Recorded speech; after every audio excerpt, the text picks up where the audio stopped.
మీ కామెంట్లు నా సమాధాన కార్యక్రమానికి అన్నదాతలకు ఆత్మీయ స్వాగతం. ముందుగా అశోక్ గారు, హాయ్ సైదన్న, ఐఆమ్ అశోక్ గజపతి.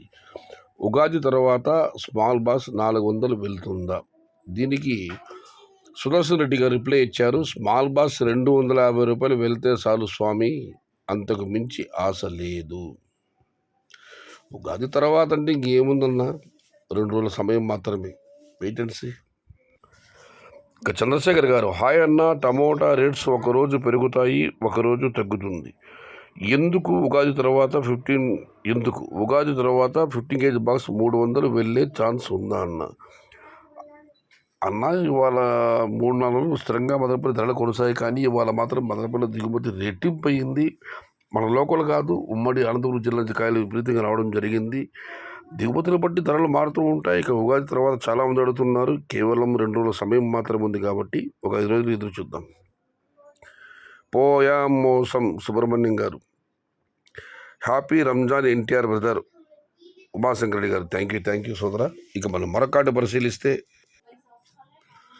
శ్రీనివాసులు గారు, అన్నా ఎక్స్పోర్ట్ స్టార్ట్ అయ్యింది, మరి ధరలు ఎందుకు ఇలా? ఎక్కడ స్టార్ట్ అయింది శ్రీనివాసులు గారు? ఎక్స్పోర్ట్ స్టార్ట్ అవ్వలేదు. ఎక్కడ స్టార్ట్ అయింది? ఎప్పుడు స్టార్ట్ అయింది? No export now. Happy Ramzan Syed అన్న శివకుమార్ గారు, థ్యాంక్ యూ శివ గారు. సయ్యద్ భాయ్ రెడ్డయ్య గారు. ఇక మనం మరొక కాంట పరిశీలిస్తే ఇక ఇండియన్ అగ్రికల్చర్ గారు, సయ్యద్ అన్నకు ప్రేమతో రంజాన్ శుభాకాంక్షలు. థ్యాంక్ యూ సోదర. ఇక సహదేవ్ గారు, వేగంగా వెళ్ళే బండి, వేగంగా వచ్చే ధనము ఎప్పుడో ఒకప్పుడు కింద పడదోస్తుంది. లైక్ టమోటా క్రాప్ లాగానే బ్రో. వేగంగా వెళ్ళే బండి, వేగంగా వచ్చే ధనము ఎప్పుడో ఒకప్పుడు కింద పడేస్తుంది. Like tomato crop. ఇక ఎస్ఎస్ఆర్ గారు, బాబాయ్ వారు ఉంటే ఆ ఎఫెక్ట్ సీజన్ రేట్స్ పై పడుతుందా? యుద్ధం ఉంటే ఖచ్చితంగా ఎఫెక్ట్ ప్రభావం పడుతుందన్నా, కానీ సీజన్ వరకు యుద్ధం ఈ స్థాయిలో కొనసాగుతుందని నేనైతే అనుకోవడం లేదు. ఇప్పటికే పెట్రోల్ పంపమైన ఒత్తిడి పెరిగిపోయింది ప్రపంచ దేశాలన్నీ.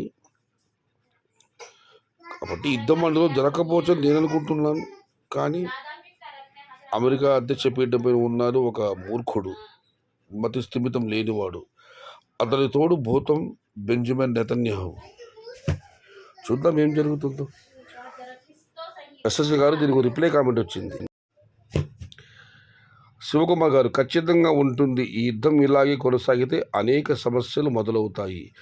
గ్యాస్, ఆయిల్ కొరత వస్తుంది. అది మొదలైతే పెద్ద హోటల్సే కాకుండా చిన్న హోటల్స్ కూడా క్లోజ్ అయ్యే అవకాశం ఉంటుంది.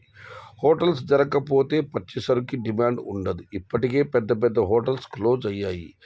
ఈ ట్రంప్ వల్ల ప్రపంచానికి నష్టం జరుగుతూ ఉంది. ఎవరి కోసం ఈ యుద్ధం? ఏమి సాధించాలని యుద్ధం? ఒక దేశం నుంచి ఒక దేశానికి దిగుమతులు జరగకపోతే లాస్ అయ్యేది రైతులే. ఈ ప్రాబ్లంని ఎంత తొందరగా సాల్వ్ చేస్తే అంత మంచిది.